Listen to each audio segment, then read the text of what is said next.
Friends, কিছু কলির কালিদাস আছে। কলির কালিদাস জানেন? কলির কালিদাস বলতে কীরকম বোঝায় যে যে ডালের মধ্যে ও বসে আছে না, সেই ডালটাকে কাটে, তাদেরকে বলা হয় কলির কালিদাস।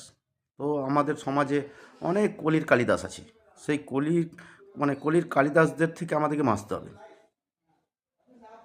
আবার কীরকম, কেউ একটা কোনো জিনিস স্টার্ট আপ করতে চাইছেন, শুরু করতে চাইছেন, পাশের বাড়ির দাদা, দাদু, কাকা, তারা কি বলবে, তোর দ্বারা এটা হবে না, আমার এই চুলটা এমনি এমনি পাকেনি, ওনার অভিজ্ঞতাতে ওই চুলটা পেকেছে।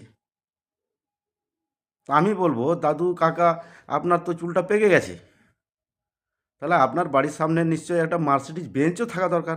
দরকার নেই। একটা অল্টো কেটেনও দরকার নেই। মারুতি 800 তো থাকবে, দরকার নেই।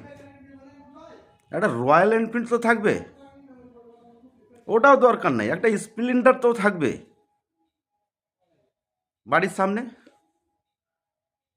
না ছেঁড়া জুতো নিয়ে ঘুরে বেড়ায়।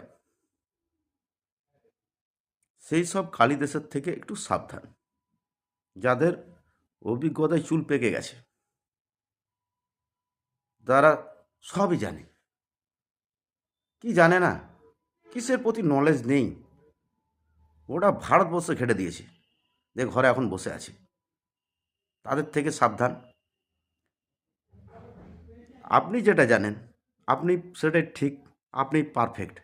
যে কাজটা আপনি করছেন সেটাই পারফেক্ট, সেটাকেই আপনি পারফেক্টলি করুন, সাকসেস আপনি নিশ্চয়ই পাবেন।